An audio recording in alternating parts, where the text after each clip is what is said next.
Boa tarde, pessoal. Aqui quem fala é Júlia, monitora da professora Luciene Catá, de Fisiologia. E hoje nós vamos falar um pouco a respeito da hemoglobina.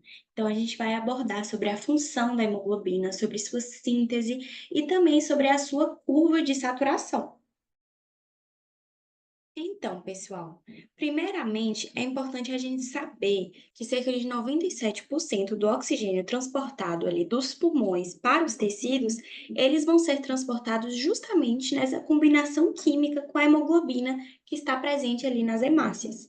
E os outros 3%, eles vão ser transportados em estágios dissolvidos na água do plasma mesmo, né? Ou até mesmo em células sanguíneas. E para a gente entender como isso ocorre, é necessário que a gente compreenda a síntese da molécula de hemoglobina. Então, em primeiro lugar, a succinil-CoA, que a gente pode ver aqui, que é um produto ali que se forma no ciclo de Krebs, ela vai se ligar à glicina. Então, a gente pode ver que duas moléculas de succinil-CoA se ligam a duas moléculas de glicina. E com isso vai ter a formação da molécula de pirrol. Por sua vez, quatro pirróis vão se combinar e vai formar a protoporfirina 9. A protoporfirina 9 vai se combinar com o ferro para formar a molécula M. E por fim, cada molécula M vai se combinar ali ao longo da cadeia polipeptídica e vai formar a cadeia de hemoglobina, que é a alfa, beta, gama, delta ou epsilon. E essas vão ser as nossas cadeias de globina. Então, aqui a gente pode ver que o exemplo que ele deu foi duas cadeias alfa se combinando com duas cadeias beta, formando a hemoglobina A. Mas a gente tem que ter ciência que podemos ter outras combinações, certo? Sendo que sempre vão existir duas cadeias alfa que vão se combinar com duas cadeias de outro tipo, podendo ser beta, delta, gama ou epsilon. Então, pessoal, as hemoglobinas mais importantes do adulto é a hemoglobina a hemoglobina A2 e a hemoglobina fetal. Então, o adulto, ele tem cerca de 97% de hemoglobina A. E a hemoglobina A, como a gente já viu, é a combinação de duas cadeias alfa-globina com duas cadeias beta-globina. Já a hemoglobina A2 vai representar ali cerca de 2% das hemoglobinas do adulto. E a hemoglobina A2 vai ser a junção de duas cadeias globina alfa com duas cadeias globina delta. Já a hemoglobina fetal, ela vai estar ali principalmente presente, obviamente, no feto, mas ela também vai estar presente no adulto. Então, cerca de 1% das hemoglobinas do adulto vai ser hemoglobina fetal. E a hemoglobina fetal é a junção de duas cadeias alfa-globina com duas cadeias gama-globina. Agora que a gente já conhece como ocorre a síntese da hemoglobina, já conhecemos os diferentes tipos de hemoglobina e quais são os componentes presentes nessa molécula, a gente pode entender como ocorre essa ligação do oxigênio com a molécula de hemoglobina. Então, pessoal, a gente viu que o ferro ele vai estar ligado ali à protoporfirina, formando o agrupamento N. E cada agrupamento M vai se ligar a uma cadeia de globina. Então, como nós temos quatro cadeias de globina, nós vamos ter quatro átomos de ferro. E cada átomo de ferro vai se ligar a uma molécula de oxigênio. Então, o total de moléculas de oxigênio que nós podemos ter em uma molécula de hemoglobina são quatro oxigênios. E uma característica muito importante dessa molécula de hemoglobina com essa ligação do oxigênio vai ser justamente porque ela tem uma capacidade muito grande de combinação frouxa e reversível com oxigênio. E isso que vai permitir que o oxigênio seja transportado facilmente através da hemoglobina e também que ele possa ser liberado facilmente nos locais onde que é necessário. Olá pessoal, tudo bem? Iremos dar seguimento à videoaula depois da parte introdutória que Júlia falou sobre a hemoglobina, sua função, composição e etc. E agora falaremos sobre a curva de saturação da hemoglobina em função do oxigênio. E para isso utilizaremos E analisaremos também o seguinte gráfico, né, colocado aí na tela de vocês, mostrando justamente essa curva de saturação da hemoglobina. Então vamos lá, pessoal, prestem bastante atenção nessas informações, né? Já que essa curva de saturação de oxigênio que eu apresento para vocês é um gráfico que representa a relação entre a pressão parcial de oxigênio, o PO2, e a porcentagem de hemoglobina saturada com o próprio oxigênio, né? Nós temos dois eixos, um eixo vertical e um eixo horizontal. O eixo horizontal corresponde ao PO2, né? Representa a pressão parcial de oxigênio e é geralmente medida aí em milímetros de mercúrio. Ela varia, né, de valores baixos, cerca de 0 milímetros de mercúrio, a valores altos, cerca de mais ou menos 100 milímetros de mercúrio, cobrindo as condições encontradas nos pulmões e também nos tecidos. Já no eixo vertical, essa representa a porcentagem de hemoglobina saturada com oxigênio, o que varia também de mais ou menos 0 a 100%. E indica a eficiência da hemoglobina em transportar esse oxigênio, né? Se vocês percebem que essa curva tem um formato de S, um formato sigmoidal, né? E temos algumas fases. Fase inicial, onde as pressões variam, a pressão de oxigênio varia de 0 a 20 milímetros de mercúrio.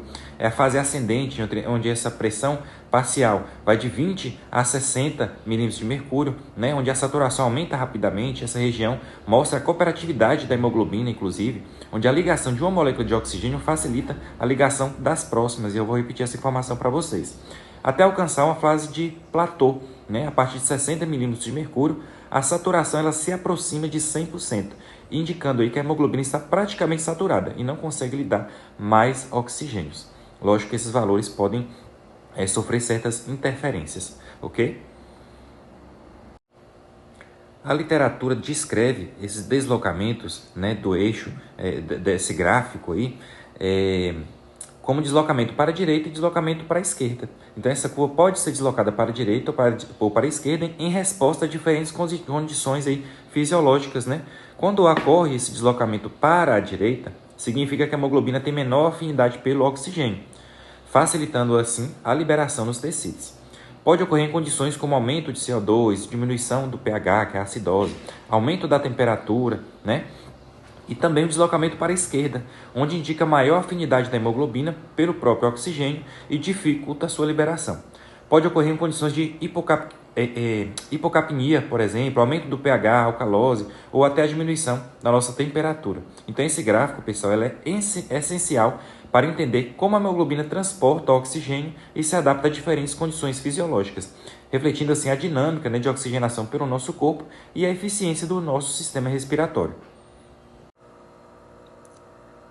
Então, a partir dos dois eixos, nós temos a curva de saturação da hemoglobina, ou seja, quantas moléculas de O2 cada hemoglobina vai carregar em função da pressão parcial do gás que nós temos em nosso sangue, certo? Então, nós vamos interpretar agora esse gráfico.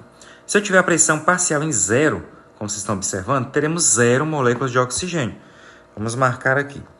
Se eu tiver 0 de pressão parcial, medida em milímetros por mercúrio, nós teremos também equivalente a 0 saturação de oxigênio, certo? Ou seja, se a pressão parcial é 0, teremos 0 transporte de oxigênio.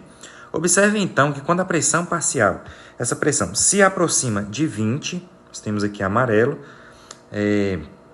vamos ter uma saturação de 25%. É só acompanhar o gráfico aí.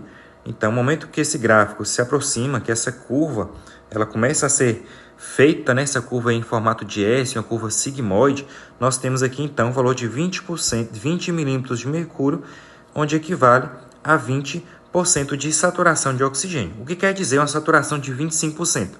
Quer dizer que cada hemoglobina está carregando apenas um oxigênio, certo? Vejam que não é fácil carregar um oxigênio, pois temos, né, essa hemoglobina tem que alcançar uma pressão de quase 20 milímetros de mercúrio. Vejam agora, de 20 vai para 40 milímetros de mercúrio em vermelho. Podemos acompanhar aí no gráfico em vermelho que de 20 essa pressão parcial vai para 40 milímetros de mercúrio. O gráfico passou então de 25% de saturação para 75% em 40 milímetros de mercúrio. Só acompanhar de vermelho, onde eu marquei para vocês aí, justamente que vai de 40 milímetros de mercúrio, ela consegue alcançar aí a marca de 75% de saturação. Ou seja, em 20 milímetros de mercúrio ela carrega 1 O2 e em 40 milímetros ela carrega pelo menos 3 moléculas de oxigênio. Isso se deve porque quando a molécula de hemoglobina se prende ao primeiro oxigênio, ela sofre uma mudança na sua estrutura quaternária e faz com que os próximos oxigênios, o segundo e terceiro oxigênio, se prenda mais facilmente, aumentando aí a afinidade da hemoglobina pelo O2 a partir do primeiro. Na verdade, isso é um fenômeno, e esse fenômeno, onde a chegada do primeiro oxigênio favorece a chegada dos próximos, como eu disse para vocês, é chamada de cooperatividade positiva ou interação cooperativa. Agora nós vamos transferir as informações do gráfico para a fisiologia do nosso corpo e tentar compreender um pouco melhor a utilização dele. Vamos focar em 2 pontos importantes. Deixa eu marcar esses pontos para vocês em vermelho. O primeiro ponto do gráfico é 40 milímetros por mercúrio e o segundo é 100 milímetros por mercúrio, onde 40 ocorre a pressão, onde ocorre aí a pressão do sangue desoxigenado. Nós podemos ver até acompanhar o gráfico, onde fala que esse valor de 40 milímetros por mercúrio corresponde à pressão do nosso sangue desoxigenado. E o que é isso? É o sangue venoso com baixo teor de oxigênio, que equivale aí ao nosso retorno venoso. Nosso segundo ponto de importância é onde nós temos aí o 100 milímetros de mercúrio, É onde nós temos a hemoglobina saturada, ou seja, o sangue oxigenado, sangue que nesse caso é arterial, que sofreu hematose lá nos alvéolos pulmonares, aquele sangue que acabou de sair dos nossos pulmões. Só acompanhando aí, onde eu estou marcando de azul, é o valor de 100% de milímetros por mercúrio, que é nosso sangue arterial, aquele sangue que é oxigenado. Ao observar esses 2 valores aí de pressões parciais, e principalmente a porcentagem de saturação por oxigênio, nós percebemos que essa saturação aí no nosso metabolismo normal, quando o corpo está em homeostase, funciona de 75% a 100% de saturação. Por quê? Esse sangue ele sai 100% oxigenado dos nossos pulmões, vai para a grande circulação, para oxigenar os tecidos, chega até as células. Porém, quando essa hemoglobina chega na nossa célula, ele não libera as 4 moléculas de oxigênio. Ele libera apenas uma molécula de oxigênio quando se trata do nosso metabolismo normal, é claro. Então, eu vou marcar para vocês no gráfico, em amarelo, essa faixa que corresponde a 1/4 do gráfico. Essa faixa vai de 75% a 100% de saturação de oxigênio, como eu já expliquei para vocês. Ao chegar na célula, a hemoglobina deixa apenas uma molécula de O2. Mas e os demais? Essas demais porcentagens equivalentes a 75%. Esse 75% restante, pessoal, funciona como uma reserva para situações, por exemplo, de baixa pressão de oxigênio. Ou seja, se um tecido que está com gasto, está com gasto energético maior, ou, por exemplo, quando a gente faz uma atividade física intensa, onde vai ter o maior consumo de oxigênio, aí sim, nossa hemoglobina passa a deixar uma maior quantidade de molécula de oxigênio para aquela célula, para suprir a necessidade fisiológica daquele momento. Então agora podemos finalizar o conteúdo e posso descrever que essa curva de saturação de oxigênio era uma representação gráfica fundamental, que ilustra a relação entre a pressão parcial de oxigênio, PO2, e a porcentagem de hemoglobina saturada com oxigênio. Essa forma sigmoidal, como já falei com vocês, é resultado aí da cooperatividade da hemoglobina, que se liga ao oxigênio de maneira mais eficiente, à medida que mais moléculas de oxigênio se ligam. E esse mecanismo, pessoal, é crucial para a entrega eficaz de oxigênio aos nossos tecidos, especialmente ali em situações de variação na demanda metabólica, Essa curva ela também é sensível, ela é afetada por fatores fisiológicos como o pH, a temperatura, os níveis de dióxido de carbono, por exemplo, um aumento na concentração de CO2 ou uma diminuição do pH, o que seria uma acidose, vai provocar então um deslocamento da curva, o que chamamos de deslocamento da curva para a direita, O que vai facilitar a liberação de oxigênio nas áreas onde essa demanda, logicamente, é maior, como nos músculos, em atividades mais intensas, como eu já citei anteriormente esse exemplo. Por outro lado, se tivermos uma hipoxemia, baixos níveis de oxigênio, pode levar a um aumento na produção da hemoglobina, melhorando ali a captação de oxigênio pelos pulmões. Além disso, essa curva tem implicações clínicas significativas. Alterações na saturação de oxigênio podem indicar condições patológicas, como doenças pulmonares, distúrbios circulatórios, entre outros. Monitorar essa saturação de oxigênio é uma prática padrão ali em ambientes médicos para avaliar a oxigenação do paciente e guiar intervenções terapêuticas também. Em síntese, a curva de saturação de oxigênio não apenas revela a eficiência do transporte de oxigênio no corpo, mas também demonstra a capacidade adaptativa do sistema respiratório e circulatório, né? É essencial para a homeostase e também o desempenho físico. E sua análise é fundamental para a gente entender a fisiologia humana e para a prática clínica também, destacando aí a interconexão entre a respiração, a circulação e as necessidades metabólicas dos tecidos.